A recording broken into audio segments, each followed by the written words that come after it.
I'll make it right again, but it's no use, you said.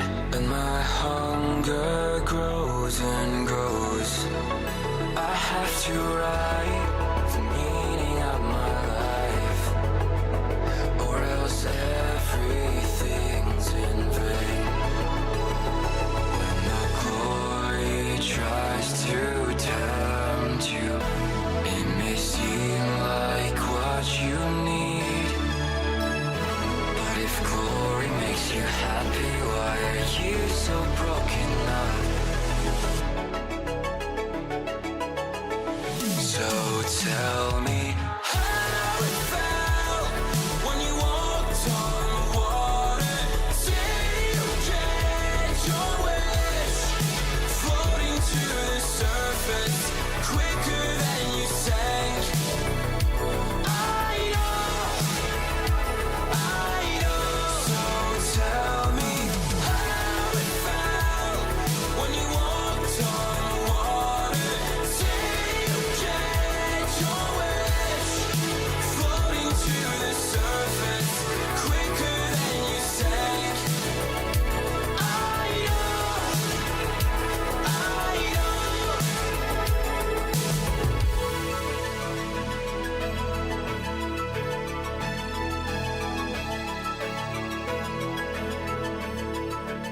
Don't say you lose just yet. Get up and move ahead, and not only for yourself, 'cause that's your role, the work that stirred your soul. Hey everybody, happy Wednesday to you. Hope you all are having a wonderful week and a great evening so far. Welcome, of course, to Midnight Hatter Live, the weekly variety show where we talk Gundam gaming and Gunpla. I am your host, Stephen Bayless, aka Midnight Hatter, and joining me as always, the Blue Gamer Gundam Explainer, Adam Blue. How are you, man? Hey, doing good. Glad to be back talking after the release of Hathaway, which we both seen. So, um, Yeah, this is one of those rare occasions that you and I actually both made it out to the theaters this weekend. yeah, yeah, I know. I There's so much to talk about, and and you said early on that, or earlier when we were talking, that you're gonna wait and we talk about it tomorrow. I mean, again, I wouldn't mind today, but if you want to wait for tomorrow's show, Totally up to you. I mean, I was it's your thinking that show. obviously, pre-show, you and I talked about our personal thoughts about Hathaway, and I definitely have some interesting things to share about it. Your You and I review? both actually posted our own review videos, which is Yeah, unique. Like you and I, kind of did our own things on that. yeah, And we that's might right. talk a little bit tonight, but I think that it's probably a better fit for Gundam Explained than it is for tonight's show.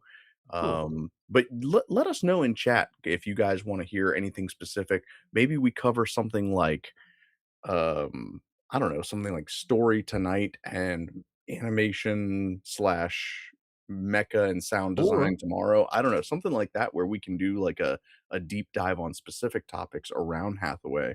But one of the things I did drop in the chat was a poll about whether people have seen Hathaway or not, oh, because one of the things I'm afraid of is if you and I start talking about it, we're going to ah, start getting into spoiler territory. And I don't know how many people really care about spoilers. I'm not huge on them. I know that you kind of have like, it's like, with yes, you care about them, but not so much. Like, Yeah, like, after watching it, nothing for me would have been considered spoilery. yeah, Like, to me, that was just basking in the ambience of living in UC. That's that's a good that's way of kind of putting it. yeah, that's yeah, that's how I felt. Yeah. It's a slice of life anime set in Universal Century. It really is. It actually is, but done at that high level. It's almost reminds me of, like, Luke and Vader. Like, Yeah. with everything going on in the world, Luke and Vader were really up at that, you know, pinnacle, I don't know what you call it, a part of the conflict that no one really even knows about. I love that stuff. Well, that's something that you've talked about in the past when it comes to Star Wars, where it's like, especially in Return of the Jedi, where like the fate of the entire galaxy, the fate of the entire battle is taking place on the Death Star, right? It's between Luke and Vader, and the Emperor's watching over them. But then there's this backdrop of the space battle. And that's not to diminish the importance of the space battle. The space battle has importance in the context of what's going on, but it's almost like the battle for the soul of the galaxy is happening on board the Death Star, and nobody what's crazy is that, like, none of the A-wing or the Y-wing pilots that are out there even know that right? Luke and Vader exist. That's I the love that. craziest part. I I I yeah, that's I It's wild. very cool. Well, so here's something awesome. I went back to be playing Star Fox 64, and, like, Oh, yeah. dude, it is an amazing game. Like, I loved it back in the day, but, like, playing it again, I can't believe just really how good it was for its time. And so there's the little secret you do on the first level that allows you to then go to Sector Y. But then when it starts, and it's like I didn't really realize this before. This hidden level, for me, I just remember, oh, I'm going around shooting some more enemies. But it's like all these deaths, Star Destroyer type ships, like Yeah, everywhere. And then there's even mecha bad that look like guys. AT-AT or ATSTs, right? No, they have shields. They look like the ones from Crossbone. The, Oh, yeah, yeah. it's and so I'm going through all that, I'm like, "Wow, this is incredible," but it's like a large scale war that Star Fox just happens to be passing through to get to the main thing, and it's one of those things where, yeah, it's like Star Fox and the team are, like, doing their thing for the Lilat system, but in the background, there's this large scale war that's going on, and it's funny how, yeah, that's in Return of the Jedi, it's in Star Fox, and I feel like Gundam has always done that too, because the new type 100%. that's being followed around, and yeah, so I wonder if there's a specific name for that type of narrative. I might wanna look into that because I like that setting.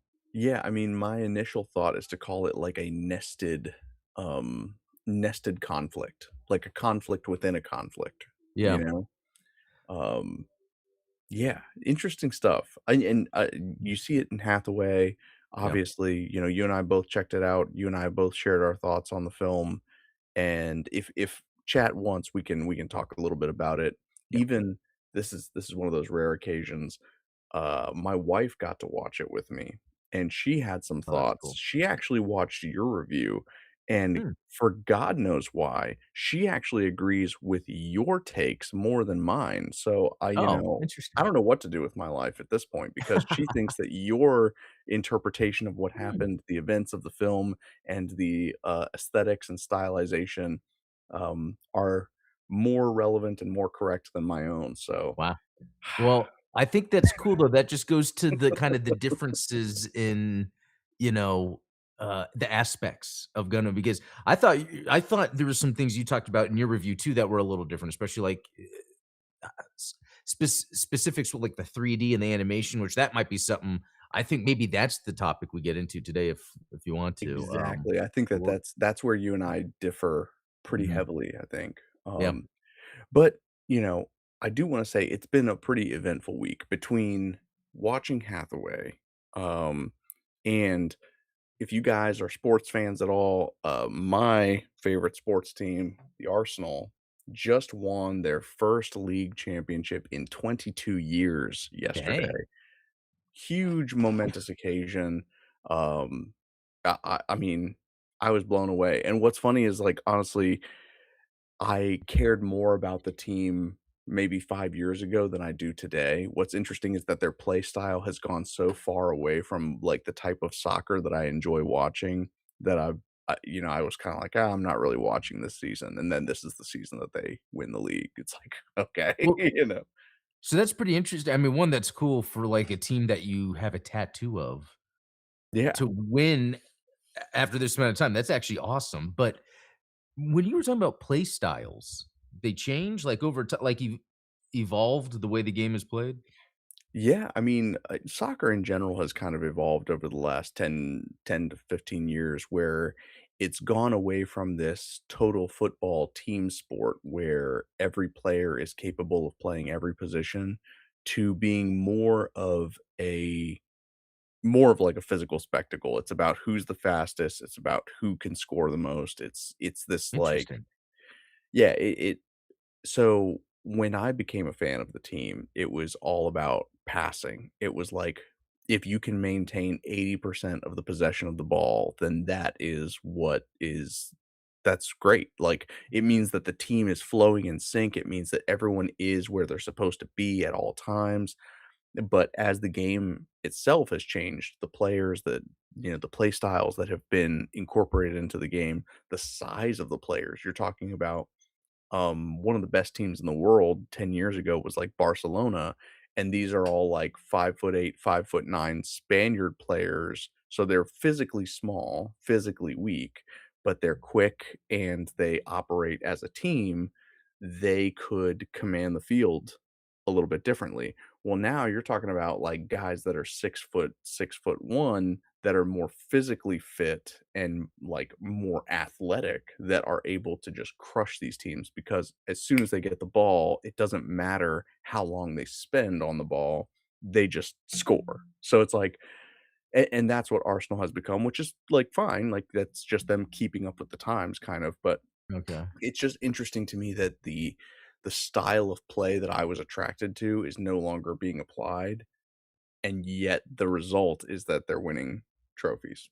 Yeah, that's very fascinating. It's like a superhero main character, like the star of a show or an actor, whatever. You know what I mean? Yeah. It's like the teams can get that, and that can not only attract more people because they want to see the spectacle, but then also, yeah, I think that's another cool, the athleticism, because that can always be a thing, like quarterbacks or whatever. Yeah, You that's know, that's a big thing is, like, you wanna see the biggest, strongest, fastest guys doing, like, the coolest stuff. So there's an aspect of, like, you know, uh, is it this kind of, like this is probably the wrong way of putting it, but it's like this circus freak type thing. It's like you wanna see people do things that sideshow. you can't Yeah, do. You know what I mean? yeah, and that's interesting because it's almost like movies got out of that where it used to be they would for action roles, they would hire people that were action stars or Perfect physical. example. Yeah, Because action movies used to have these, like, absolute bodybuilders, these He-Man type yeah. guys, and now He-Man is like, well, yeah, he's buff, like, I'm not like, No, come on, look at me, and then I'm not criticizing the actor that's playing He-Man, but he is a little bit more of an everyman than, say, like, Dwayne right. Johnson or Arnold Schwarzenegger, right? Like, we're not Yeah, let's not kid ourselves and say or that Dolph Lundgren. or Dolph Lundgren. Yeah, Yeah, absolutely. The yeah, OG the OG, Atom of Eternia. yeah. Um, That that is interesting because I almost feel like that's kind of why the Blade movie didn't launch because, they're trying to make this Blade, but they're missing the secret ingredient, and that was Blade as an action hero. right.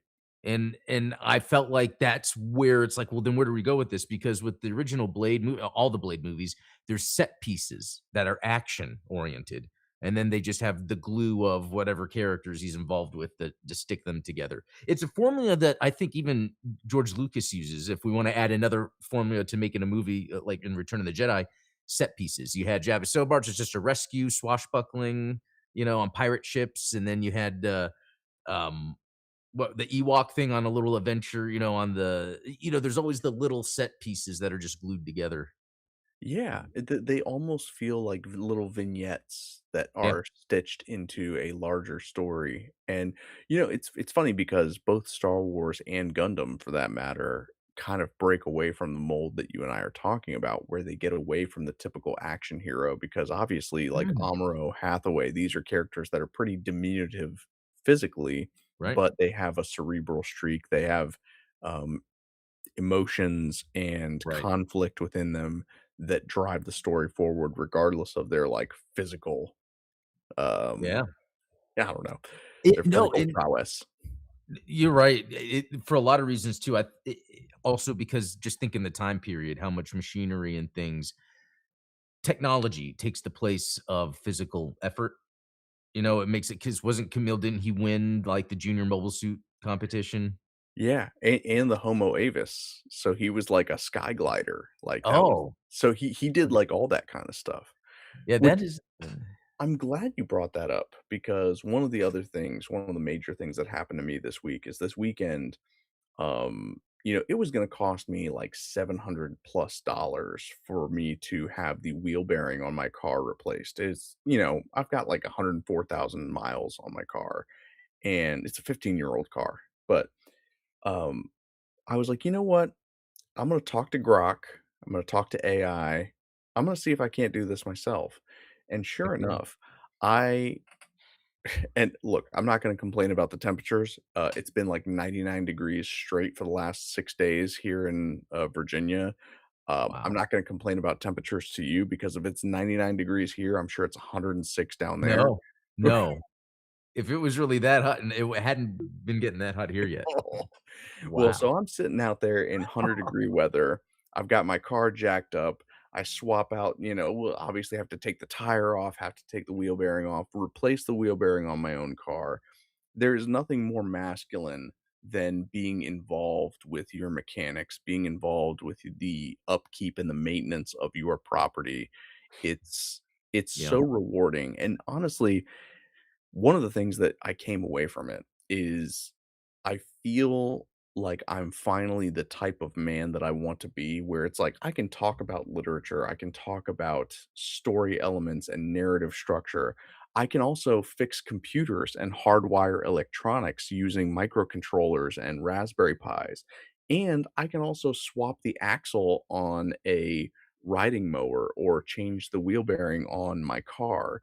So it's like I think that this is the vision that every man should try to achieve is being an everyman and being somebody who yeah, is seasoned and intelligent and also handy and can do all of these things. It's kind of the dream, and it's kind of the theme.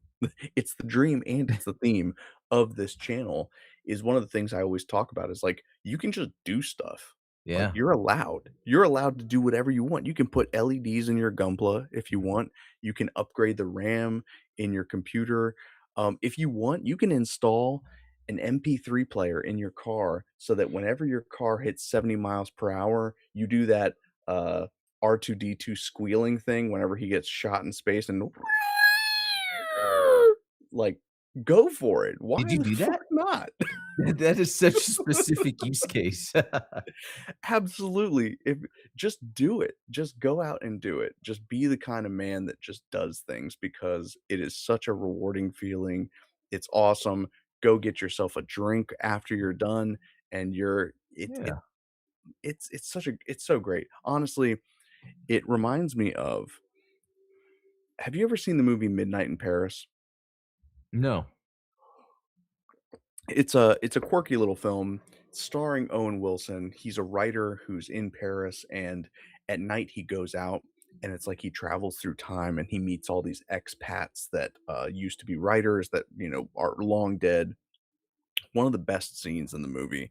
My wife actually introduced me to this movie because I didn't even know that it existed, but she knows that I have Mhm. a passion for writing and for storytelling, and so she was like, "You got to watch this movie." So Owen Wilson goes out to a bar in Paris after midnight when all these, like, dead writers are, out and about, and he sits down with Ernest Hemingway, and he's like, "Wow, you're Ernest Hemingway. Will you read my manuscript?" And, Ernest Hemingway says, "There's no need. I hate it." And he goes, "Well, you didn't even read it." And he goes, "Well, I don't have to read it because I'm a writer. If I read your manuscript and it's bad, I'm gonna hate it because it's bad writing. And if I Oh, read your manuscript and it's good, I'm gonna hate it all the more because I didn't write it. If you're a writer and you walk into a room, you need to believe that you're the best writer in the room, unless, of course, I'm in the room, in which case, let's step outside and we'll settle it with our fists." I Like, I think you've told me that before. That's a good one. I absolutely love that scene. It speaks to like everything that's right and wrong with Ernest Hemingway. Let's be honest. But yeah, Midnight in that Paris, I is the gotta type see of that. that's the type of guy that you got to be. You got to be the guy that's heady and smart enough to write a book, but also handy enough with your hands and resourceful enough to fix a car if you need to.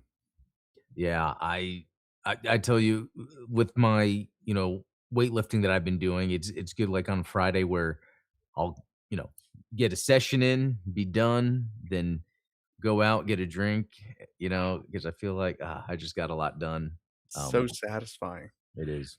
Yeah. And honestly, I one of those videos came up on my feed today. This guy, it was actually a doctor, and he was talking about, you know, as a father, it's your responsibility to take care of yourself before you take care of your kids. It's one of those type of like, um, when you're on a plane, you put your mask on before you help others with your mask. You Yeah. can't pour from an empty cup. All those tropes and those things. It's like, Yeah. if you're the type of guy that doesn't get good sleep, that's out of shape, that doesn't take care of your body, that eats junk food, you're not doing your family any favors. And it's kind of like this guilt trippy type thing. And I definitely understand it. Like, Yeah. I'm not gonna claim that I'm some pinnacle of peak physical fitness, but honestly, that's one of the things that I admire about you is that you have been taking care of your fitness lately. Yeah.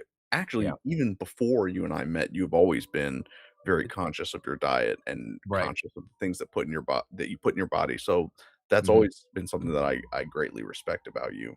But Cool. at the end of the day, yeah, man, you know, we got to Yeah, take care of ourselves. it was like 2 thoughts crossed my mind, and that's, I've got this family I gotta be able to take care of, like you're saying, like, as I do things. Um, and I guess the other part is it's like, how much can I learn from a discipline that I apply to myself that in other areas, and Exactly. yeah, and I feel like there's like a ripple effect.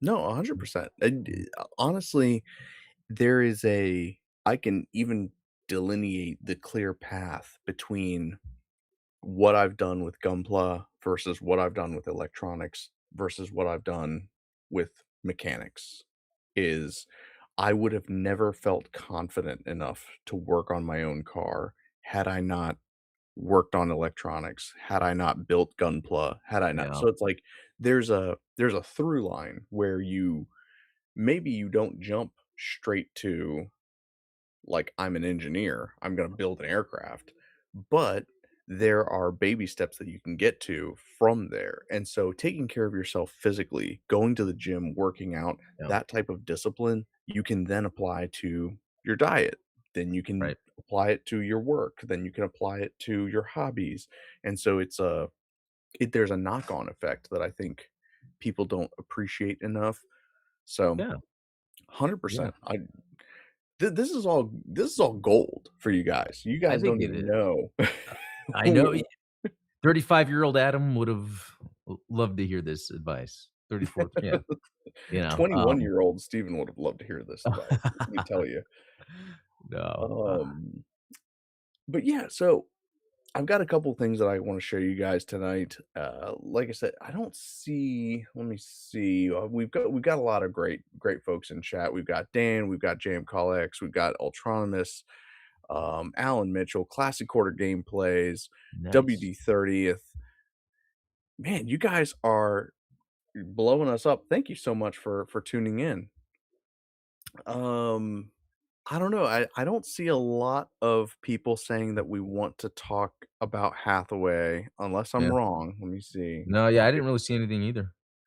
Yeah, the real So, power there of it is. Grayskull is empathy and sensitivity. Yes, it surely is. For what it's worth, Mark Singer in Beastmaster wasn't that muscular for a sword and sorcery hero. That's true. Adam, did you ever watch Beastmaster? No, it sounds familiar, but I That is can't. one of those classic '80s, dark fantasy films. He's got a pair of ferrets, which is cool. I really appreciate it. I love any movie that has, like, an animal companion because, Yeah. I you know know, what you mean. I have pets. I have well, I used to have 2 cats and 2 dogs, now I have 1 cat and 1 dog, but, Oh, like, I love my animals and, yeah, it's they like they Haro. they hit me. Yeah, it's like Haro. You got a mascot. Um, cool, cool. Yeah, never saw Beastmaster. Dan says, "Thanks for reminding me. I need to fix the retaining wall behind my house." Yes, Oh, do get there on you go. that. Honestly, uh, seriously, like, this is one of the things that AI, I think, was made for, and, I was able to get most of the information that I needed for fixing my car from Grok and ChatGPT. I will say, be careful of typos because one of the things that I noticed was, all right, I know that I need to torque my tires down. I didn't know how many foot-pounds of pressure I needed to torque my tires to. The manual said 65 pounds.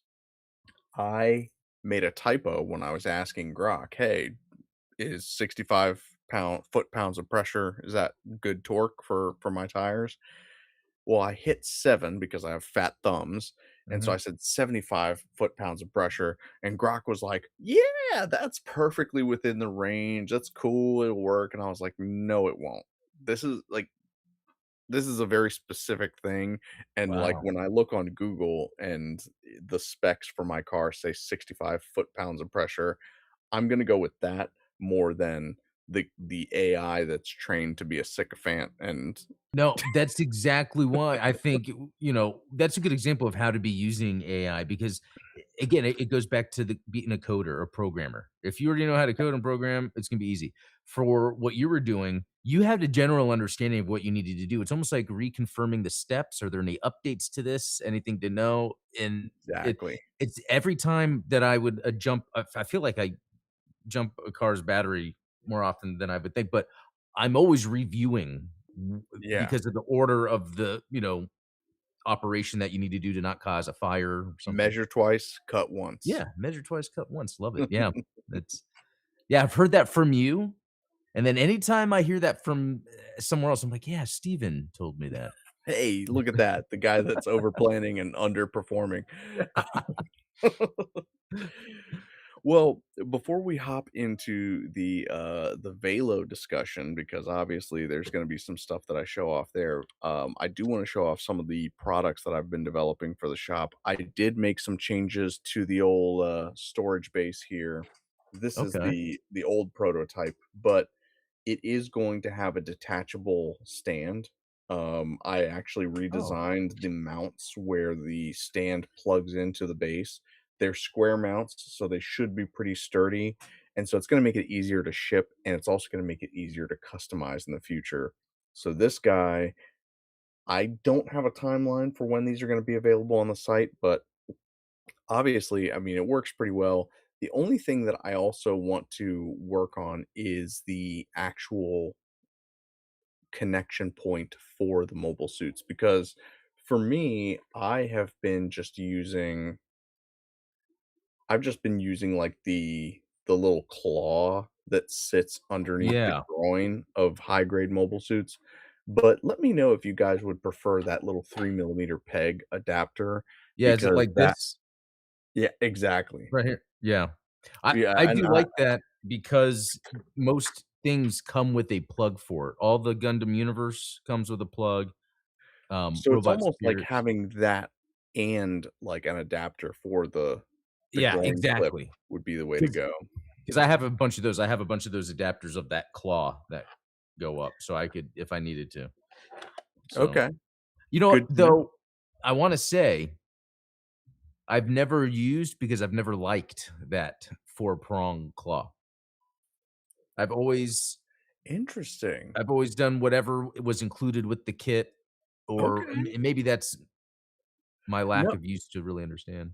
no, honestly, it's interesting that you and I have had, like, kind of different experience with all of my Oh, SD kits, I've always used the 3 millimeter plug, but with all the high grades, I've used the claw, yeah. Huh, so 3 interesting. millimeter plug is the way to go. I'm gonna Well, I note don't that know. Let's down. that because I lean more action figure, so True, probably but make sure then, we get it's like, I feel like with a lot of the action figure mounts, they have that little, like, C-clip that goes around the waist, don't they? yeah, that's true. That's yeah, actually, I have that right here with the my Jackie Chan. It's got mm, "I don't wanna always had a fight Jackie you!" Chan. Yeah, I don't wanna fight. Yeah, that's exact Like, honestly, put that on his headstone because that's I know, I don't wanna know. fight you. And then the other thing that I've been working on, and this is probably gonna be available as a free download for the Patreon folks, next month. This is a 1/100th scale. Maybe it's Camille Badan, maybe it's Ruluka, I don't know, it came with the Zeta Gundam. So, what I like about this is the old Master Grade 2.0. They made pilot gender neutral so that you can paint them either as Ruluka or Camille Oh, yeah. Benone, which is kinda cool. The Verka actually is specifically Camille, which is unfortunate. But one of the things that I designed recently are these 1/100th and 1/144th scale little minifigures that I have printed out in resin. Wow. There's a couple of little changes I need to make with them because the ankles, I feel, are not strong enough. A couple of them broke on the Oh, way out of the printer. This one in particular was like a running model. I know these are not showing up well on camera, and I apologize for you guys. I will take some better photos of these guys, but it's a set. It's actually a full set of 20 miniature 3D printed resin 1/100th or 1/144th scale figures. that's There awesome. are so it's 20 20 figures total, 4 variations because you've got male Xeon figures, you've got female Xeon figures, female Federation figures, and male Federation figures, and they come in a series of poses, whether it's, like, standing at attention with, like, a rifle in their hands, whether it's running, whether it's commanding their fellow units to attack. We've got, like, some crouching and aiming figures. So it's like a whole set of miniature figures. I designed these for a diorama that I've been working on. I mean, how many dioramas am I working on, guys? Come on, let's be honest. This diorama I've been working on for probably about like a year and a half because it occurred around the time that Requiem for Vengeance came out. I really loved the Mm. Solari Zaku. I wanted to create this occupation scene. And so I designed these miniature figures around like what would it look like if there were some Xeon troops kind of poised throughout a city block that had been occupied. There's also oh man, I forgot to prepare this, but I designed propaganda posters that I'm printing out onto uh water slide decal paper. Oh, yeah. And so there's these propaganda posters that are like resist and like, space noid independence. And so the idea was I was going to take these different buildings and put these propaganda posters, and we're going to have these miniature figures of Xeon troops and Federation troops, and maybe even have some Federation troops like on their knees with their hands behind their heads, like captive. And it's this whole diorama scene of the Zaku taking the city. So this is part of that design that I've been working on. I think that these figures are way better and way more thoughtfully designed than the previous ones. And like I said, it's a set of 20 figures. I don't know when I'm going to have them available. I will say that, like, durability wise, I need to work on some of the things because a lot of the figures, their ankles broke, especially like on this one. It's a figure that's running, so he's only got Yeah. 1 foot on the ground. This was the only one that survived taking the supports off. But No. so I'm gonna thicken up some of the supports, I'm gonna thicken up some of the ankles and make sure that they're a little bit more durable, print them out. They're gonna be on stock in stock on the store shortly. So yeah, I Cool. mean, we've got things like action bases, we've got things like miniature figures and resin conversion kits coming down the pipe. A lot of A Dude, lot of cool stuff diorama that, like, stuff, yeah. honestly, this goes back to what, was in the chat earlier. Ultronomus was talking about Hatter grade as opposed to high grade, and honestly, Oh, I think that Hatter grade, Gunpla accessories is the way to go. yeah. I like that. That's good. Um, well, cool, like I said, I wanted to show off some of that. Oh, yeah, this is actually the sheet of miniature Oh, figures with some of them have popped off, some of them were a little too stubborn to take off. But I mean, this sheet, which is, I mean, this is pretty cool. It's like, if you think about it, this little sheet that's about the size of a business card contains 20 1/100th scale Gunpla Gundam figures. Yeah. And honestly, if you guys would prefer that I just ship it like this and you guys trim the supports yourself, let me know in chat. Honestly, I don't like when people and sellers on eBay and stuff ship things like this. I would prefer Oh, that they be cleaned up and polished and stuff. That's why I am always about trying to make sure that my processes are as efficient as possible so that I can remove the supports, clean them up. I want them to be ready to go right out of the box. I don't want you to have to do all this extra nonsense just to make things cool. work. No, that's appreciated. I hope so. But, man, I love minifigures, like, when it comes to the scaled ones, I huge fan of know, that stuff. man. There's not enough of them, Nope. honestly. And like Bandai made those sets. Honestly, I think I have one of them here. This is actually one of the 1/144th scale ones. This is like one of the figures that holds the it like holds the rail on one of the zero Oh, yeah. G. Yeah. And I have I some that were from the Master Grade 2.0, Mark II that, Yeah. came with that, uh, catapult that not the full one that the Zeta has, but it had holes in each minifigure where you would put in the bendy wire so that you could have them, like, floating around as if well, they were attached, to repair, but I I like that. I bet there's more gimmicks we can think of, like magnets. I don't know why. Again, We've gotta magnets. incorporate magnets somehow, Yeah. obviously.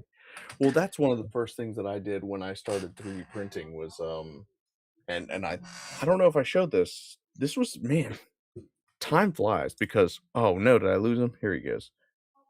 This is my magnetic foot Glemmy Toto that I Oh, 3D yeah. printed for my 1/100th scale Bawu competition entry. You had Um that on your desk? Yeah, oh, he was on the shelf Oh, over just here right. because I've got the Bawus up there. But yeah, Good. so Good. I had embedded a magnet in the shoulder of the Yeah. Bawu so that I could have this little Glemmy Toto figure that I designed on the See, shoulder of it. that is awesome. That I mean, like, I think it's good that you had quick access to that because I think that's one of your coolest little small things that is just, I think, a big deal because I feel like sometimes, the minifigures you get with the kids, sometimes I don't really know what I wanna do with it. Yeah, and they're not it's like they're just small enough that it's cool that they're in scale, but it's also that they're too small to really paint with any real detail. I was Yeah. impressed at how well I was able to paint this Glemmy because I tend to have like shaky hands in general, but I don't know. I mean, maybe I'll take some photos afterwards and post them in the Discord. But like even the crest on his chest, I was really proud of how well I That's got the crazy. dragon on there. And a lot of that I think is honestly down to the 3D design of it. So what's great about these figures that I've designed, like the Xeon and Federation troops, is that like the Xeon troops have like a raised insignia on their chests for their rank badges and stuff. So like if you just barely graze over them with like a yellow paintbrush and you can get like the full effect of the yellow on green. These are That's cool. the Xeon troops. So I'm really proud of them. I'm excited to get them out there. One of the things I just wanted to make sure was that the print quality was going to be consistent and good. Yeah. No, it's cool. Thank you. Speaking of print quality and consistency, you guys probably tuned in for the thumbnail. I am finally going to start working on some of these Vaelo protocol model kits that I've talked about doing. It's something that like when I started writing this story and when I started talking about the characters, when I started dropping like the AI trailers and stuff like that, I always wanted there to be this whole franchise of products. Like I wanted there to be the video game that obviously I've been working on. Um, I don't have my laptop set up right now, but man, you guys are going to be blown away when you see all of the updates that we've made. We can swap characters now, we can swap mechs now. We've got like different mech stats, so movement speeds, um, like, even things, like, as minor as, like, aim distance. So, like, certain frames have, like, a longer aim distance than others. Most notably is, like, the Vaelo Mark II, because it's a sniper type, has a longer aim distance than the Vaelo Mark I, which is more of a melee mobile frame. So it's like, you even have different performance between the different mech types, and then this is all due to, like, I've been feeding my designs into Claude and getting them back out of Claude, and it's like, "Okay, so I see how you did this, and now I'm gonna incorporate that into what I've done," and super cool. Even the tune shader is much cleaner and much more, dynamic now, so there's a lot of stuff that I'm excited to show you on the video game side of things. But on top of that, I've always talked about the miniatures, Magmex, the miniature mecha game, and then obviously being a Gunpla fan, I want to make mecha like model kits. So I thought, what is the easiest way to do that? Especially considering last week we talked about the G Mezcal and the G Agave that Weston Harris designed based on the um, Oh, yeah. the Tequila Gundam, right? Yeah. So I hopped over into Blender here, and what we've got here is this is my entry grade template. It's got the parts for an entry grade mobile suit. We're not going to talk about how I acquired them, but this is what I've used to design my entry grade conversion kits in the past. And so, how cool would it be if we drop in my Vaelo model and design an entry grade conversion kit for the Vaelo frame? That would be awesome. I think that that's the natural starting point before we get into things like advanced articulation, advanced details.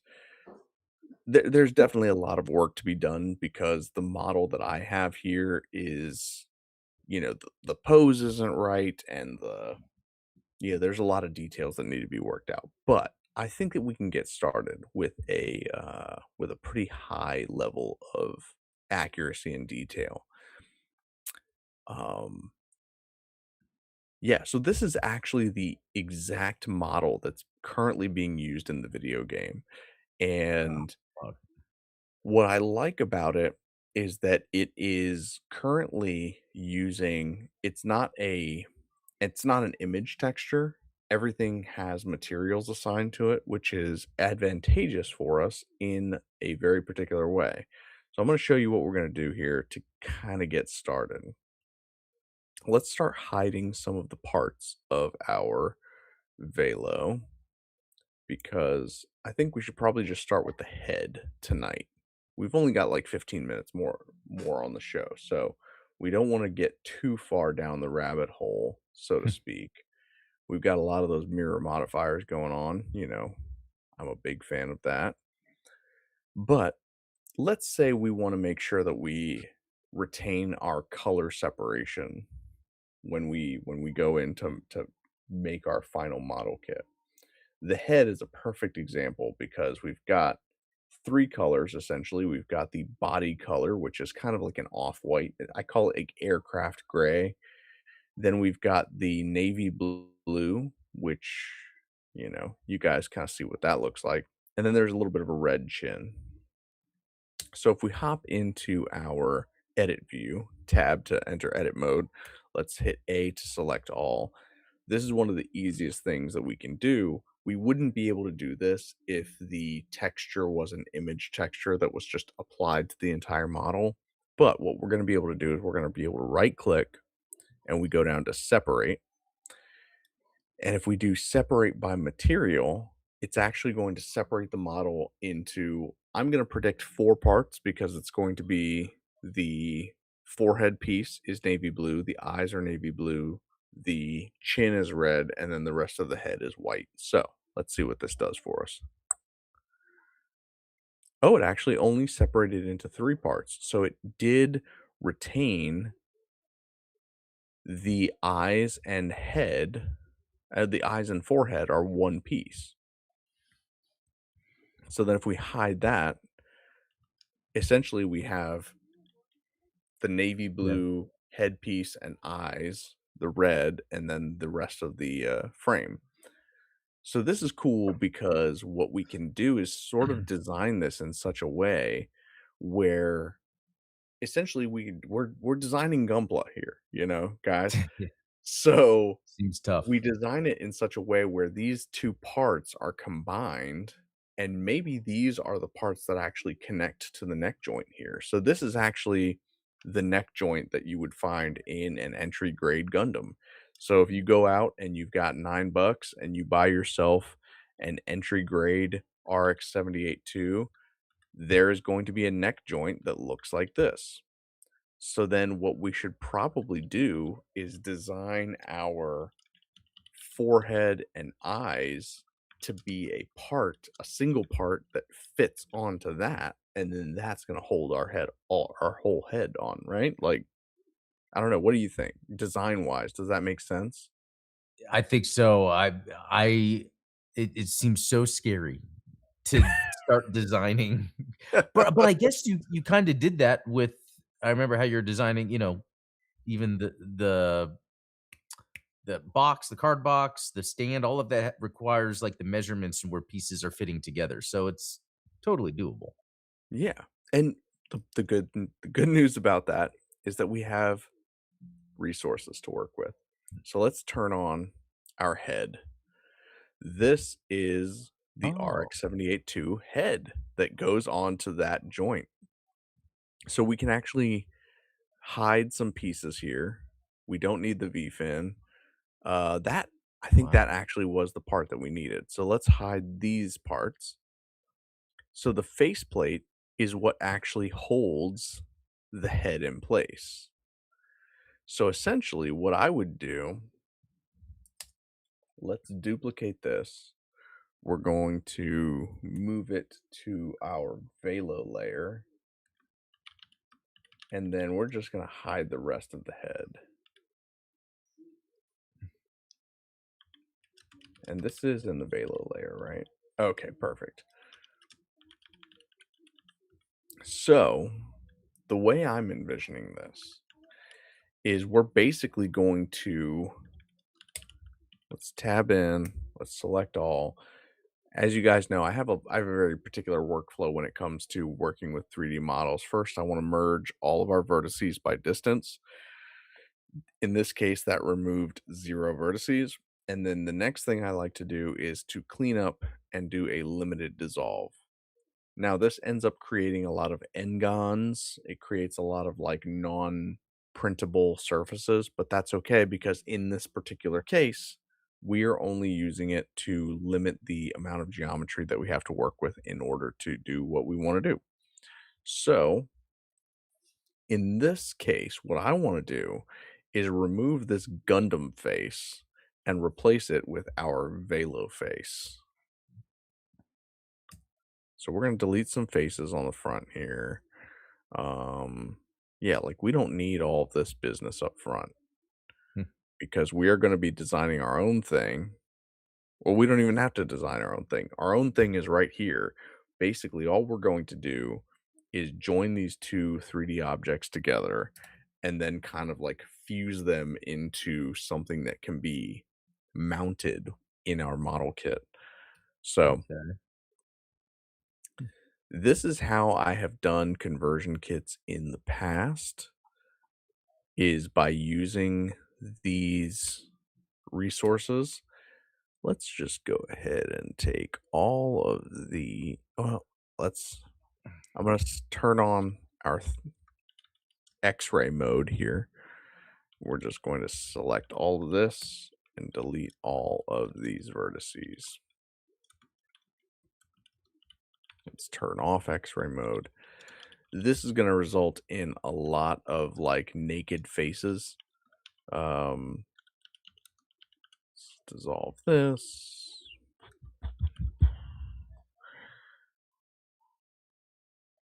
So we're probably going to have to make sure that everything looks good um, from a normal point of view. So, like, we wanna make sure that we don't have any, like, open faces. So, like, for instance, you see here where you've got all this red. Anything that's red currently is an open face that does not have a back behind it, right? So, let's join these guys together, tab in. We're going to extrude on the Y axis. No, the Y axis.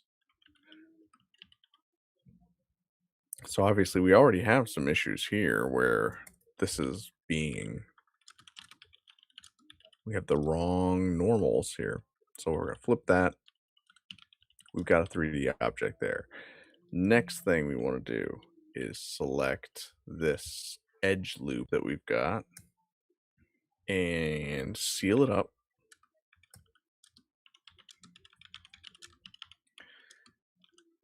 And then just kind of extrude backwards. Maybe even, I don't know if we necessarily need to scale it down. I'm not sure exactly what's going to be the best course of action here. Because really, the only part we're concerned about is this that's holding the neck joint in place, right? Like, you just need that. That is really all we need. Yeah. Everything else is kind of optional. So, like, even as much as saying all this, well, not that, but um,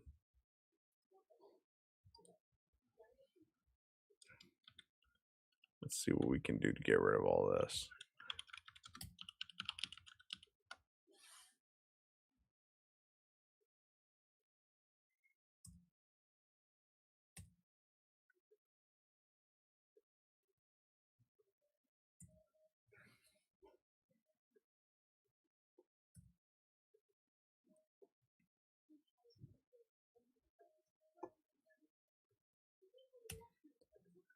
Oh man, there's a lot to get rid of here.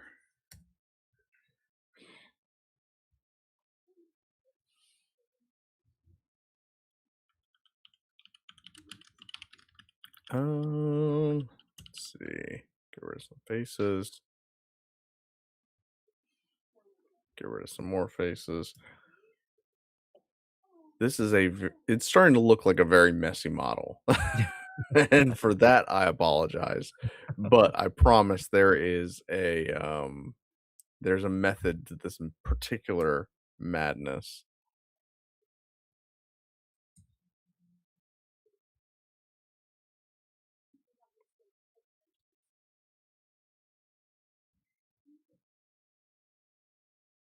Because essentially what I want to do is take this is going to be the internals of the head, and then we're probably going to need,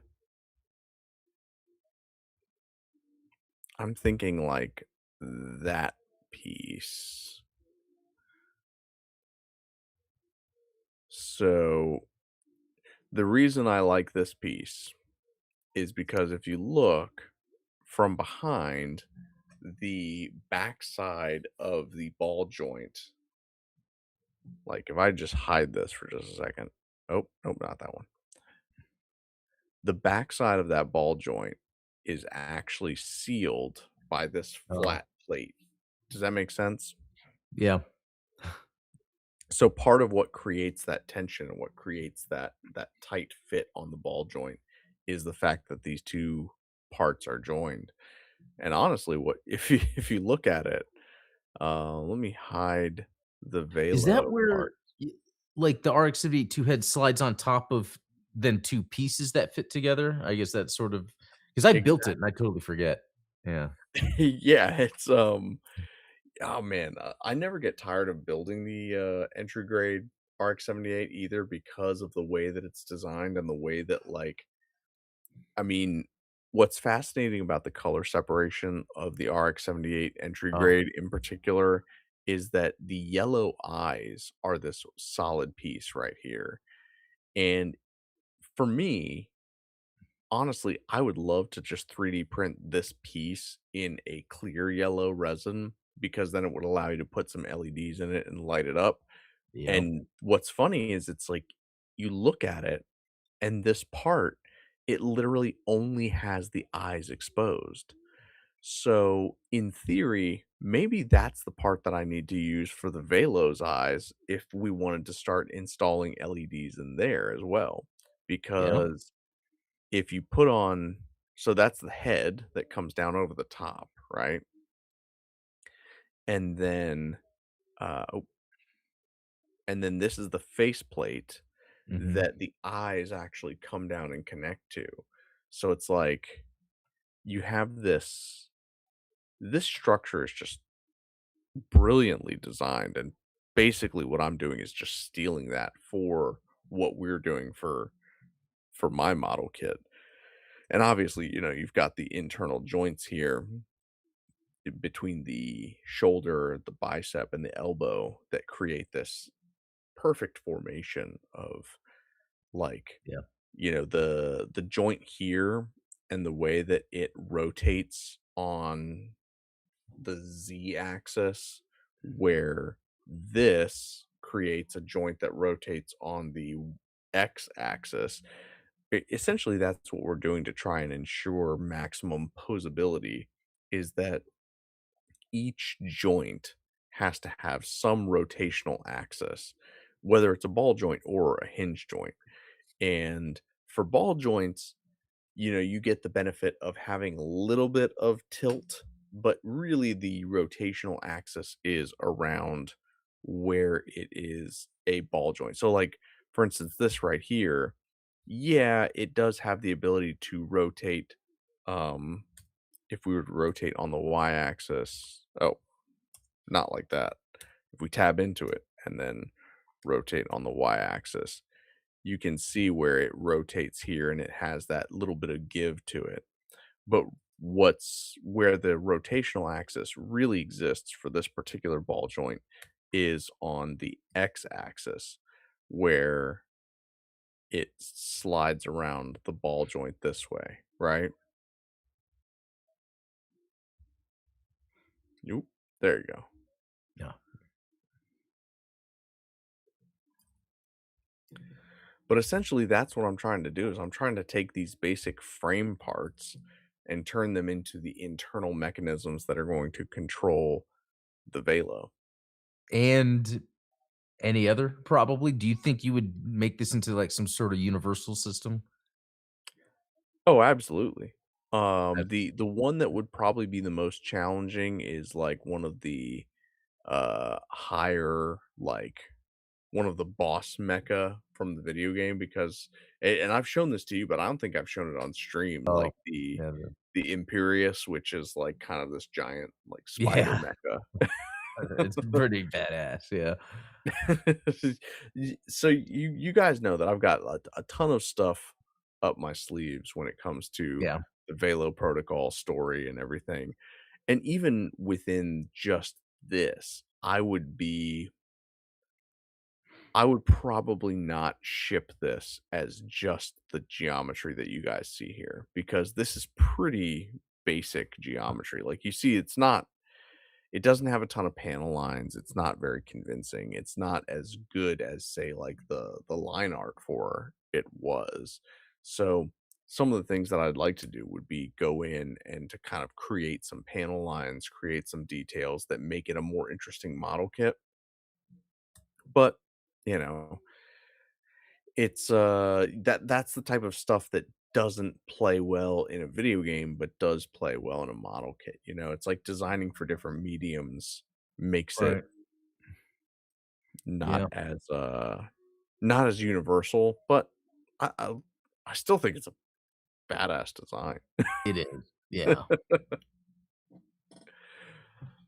But yeah, so that is what I'm gonna be working on here for the next few weeks, is trying to cool, model kitify these guys, and it will be a lot better when I can get them into a proper T pose. Because as you can see, one of the first things I'm gonna have to do is actually rotate the arms and joints here to line up with the internal frame of the entry grade template that I have.